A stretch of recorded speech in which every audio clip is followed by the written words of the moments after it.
Jai Narayani students, we all are doing chapter 2nd, Federalism of class 10th civics, and this is the second part of our video lecture series. Now the learning objectives of this lecture would be what makes India a federal country and how the power division is done in India. So let's come to the topic. First, we will understand what constitution says about it. So the constitution declared India as a union of states, although it did not use the word federation. So India is a federal country. We follow the federal structure, but the constitution did not mention anything as federation. The word federation is not used. What is mentioned is that India is a union of states, and the union is based on the principle of federalism. Do the features apply to India? So, first thing, if you want to know that whether India is a federal country or not, or you want to verify whether a country is federal structure or not, then you will have to apply the features that you studied in lecture 1 of all the federal countries, whether they apply on that country or not. So if we want to know that India is a federal country or not, we must see that whether the features of federal country apply to India or not. So in the effort to do this, we must understand the features that Indian government system has. First, the constitution originally provided for a two-tier of systems of government. It means that as you studied in the features of federation or federalism, that there must be at least two tiers of systems. So the constitution in India also provides for two tiers of systems.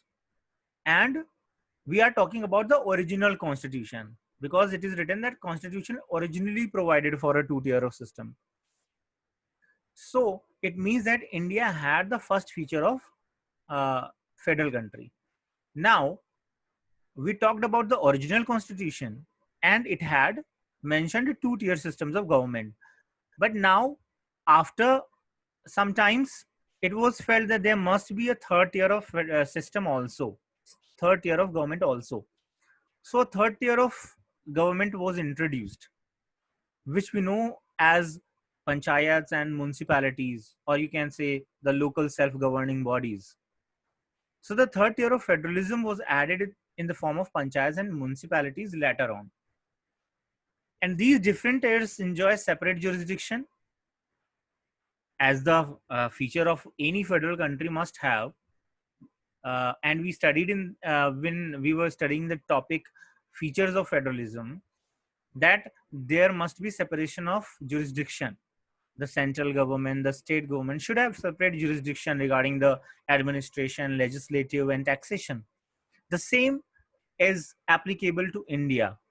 So the second feature is also applicable. Now let's talk about the division of power. Is there a division of power in Indian government system or not? So that we can verify whether it is a federal country or not. So the constitution clearly provided a threefold distribution of legislative powers. As I mentioned that the jurisdiction can be legislative jurisdiction, taxation jurisdiction, or administrative jurisdiction. And if you talk about the legislative jurisdiction, then the constitution has clearly provided that there will be a threefold distribution of legislative powers. There are three lists, in fact, in the 7th schedule of the Indian Constitution, namely the union list, state list, and the concurrent list.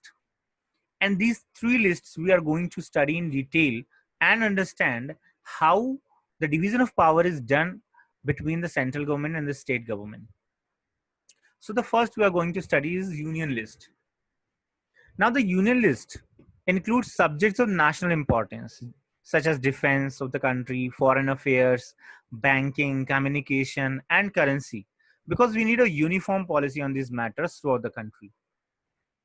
The central government, or you can say the parliament, has the exclusive right to make any law, any policy, or give any directions and instructions regarding these subject matters, which are provided in union list.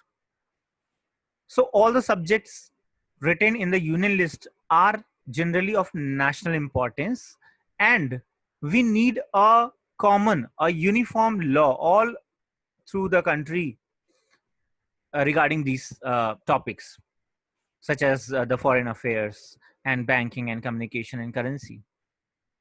Suppose if there are different currencies for different states, if it would have been a matter of state list, then every state could have their own currencies, and it had created many problems, like in trading, in travel.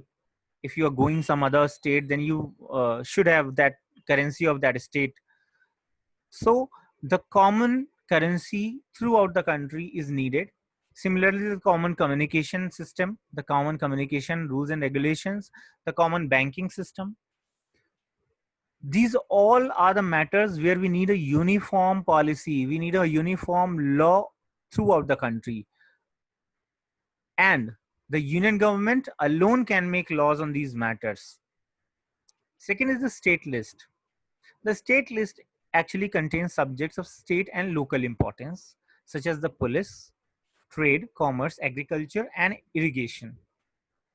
So, if there is any decision or instruction or policy related with these matters, like police or trade or commerce or agriculture, then the state government or the state legislative assembly has the authority, has the exclusive right to make laws, policies, pass any instructions or orders regarding these subject matters as they fall in the state list of the Indian Constitution. The state government alone can make laws relating to the subjects mentioned in the state list. The third one is concurrent list. It is very important as it includes those subject matters where both union government as well as the state government can make laws, such as education. If we talk about education, it falls in the concurrent list, and therefore the central government and the state government both have their boards for education. Like, you know, the CBSE board is the central government board, and the UP board, MP board, these are state boards which are controlled by the state governments.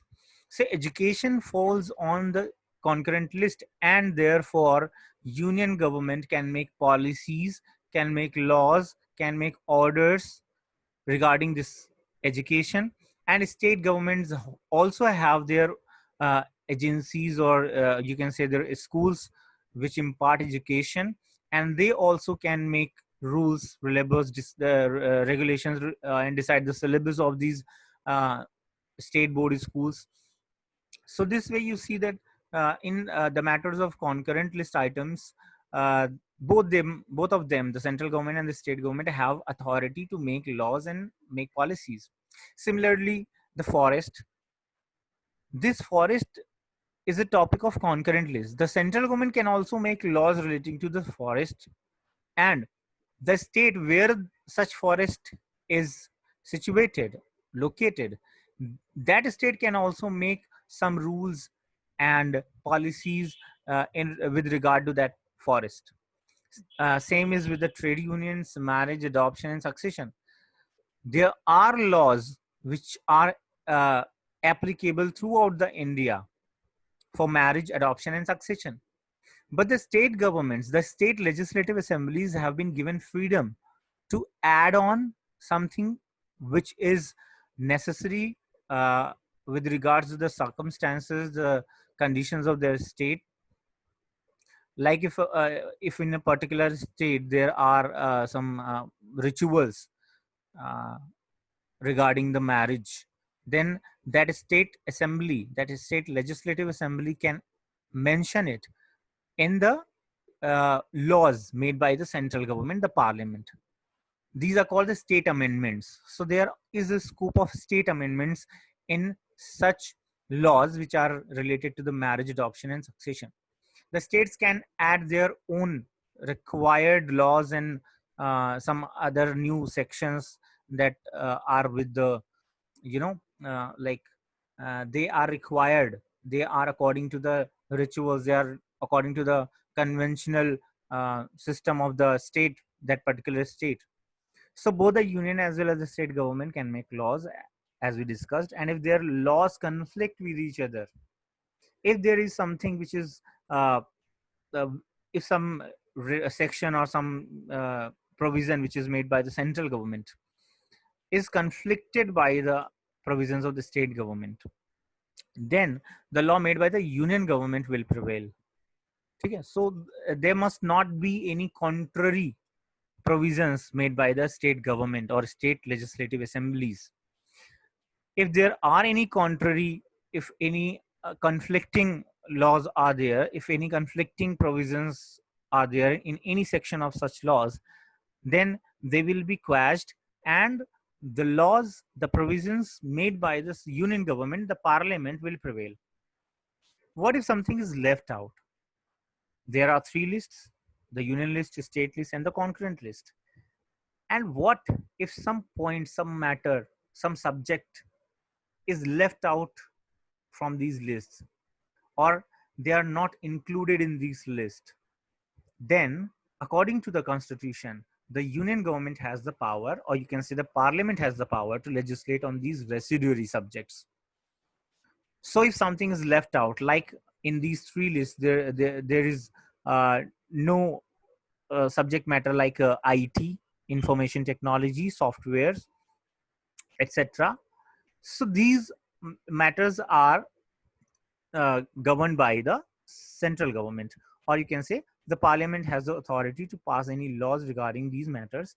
They are called residuary powers of the residuary legislative powers of the parliament.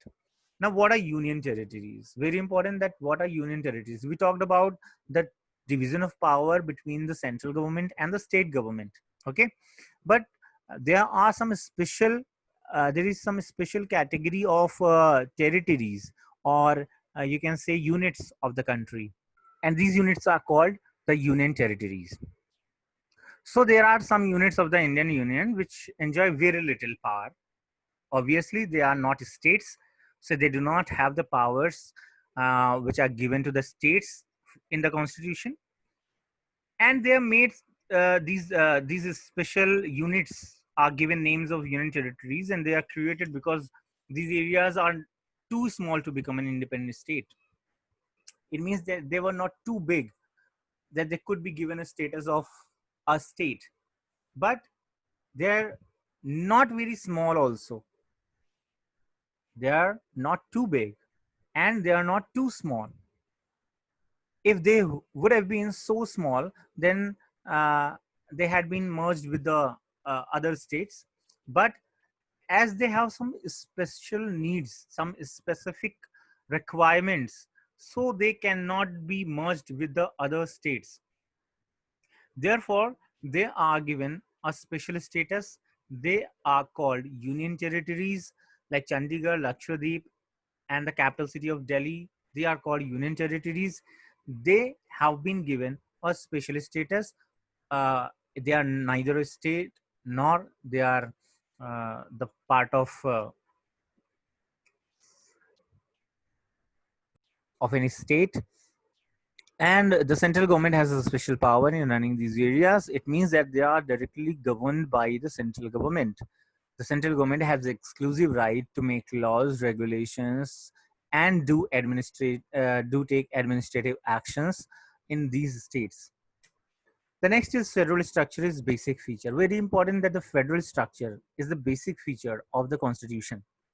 And there is a principle that anything, if it is a basic feature of the constitution, cannot be changed by the parliament unilaterally.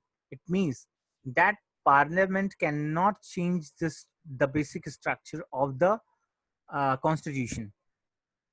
So any changes to it has to be first passed by both the houses of the parliament with at least two-third majority, that is the special majority, and then it has to be ratified, or you can say approved, by the legislatures of at least half of the total states. You have now 28 states, so at least 14 states must approve that the changes made by the parliament are not taking away their rights, and they have agreed to the amendment that has been made. So this way only the division of power or the settlement of the power between the central and the state can be changed. Very important. Listen again. The parliament cannot on its own change this arrangement. Which arrangement? The arrangement of federal structure. The arrangement by which the power is divided between the central government and the state government. And if any changes is to be made, then first the parliament has to pass it. Means both houses of the parliament, the Rajya Sabha and the Lok Sabha, both have to pass this this amendment bill, and then it will go for ratification to the state legislature, means the Vidhan Sabha of different states. And if half of the states approve that the changes made by the parliament with regard to the federal structure are good, are not infringing their any rights, and they agree to it, then it will be changed. Then it will be amendment. The federal structure can be amended.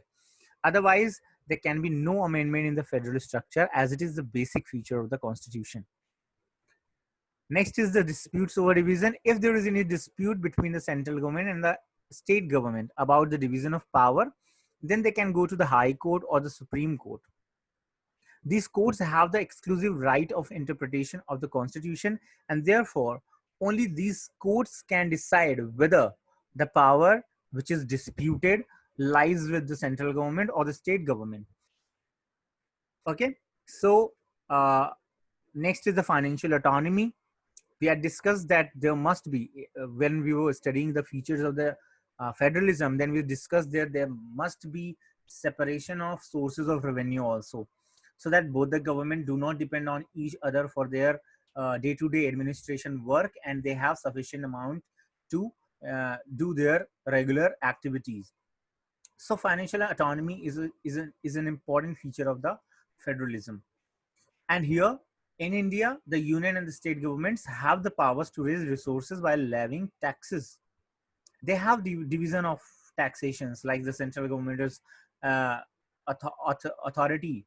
It has authorized to take the income tax, and the state governments have been authorized to take the house tax and other taxes, electricity bill, water tax. So they both have their division of sources of revenue, so that they do their works without depending on the other level of government. The union and the state government have the power to raise resources by levying taxes in order to carry on the government and the responsibilities assigned to each of them. So they can do their work, they can fulfill the responsibilities without looking for the other level of government to provide them financial resources. Now, thank you, students. This was it for today. We had discussed the topic about why India is a federal country, what are the features that apply to India, and why we call India a federal country. Because in the constitution, it was not mentioned that India is a federal country. The word federation is not used, but still, we know that India has a federal structure. How it is proved? Then we saw that all the features which we studied that a federalism should have or a federal country should have are applicable to India. India has two levels of government. They have separate jurisdictions. The powers that are divided among them are authorized by the constitution. It means that those powers are constitutionally guaranteed. Then we saw that the court has power to interpret the constitution and decide on any disputes. And we also saw that they have different resources of revenue. There is no dependency regarding the financial resources. And so we come to the conclusion that India is, in fact, a federal country. Thank you, students. And I hope you all are safe and you all are doing good. I will see you in the next class, and we'll take the third part of our second chapter, federalism. Thank you, and Jai Narayan.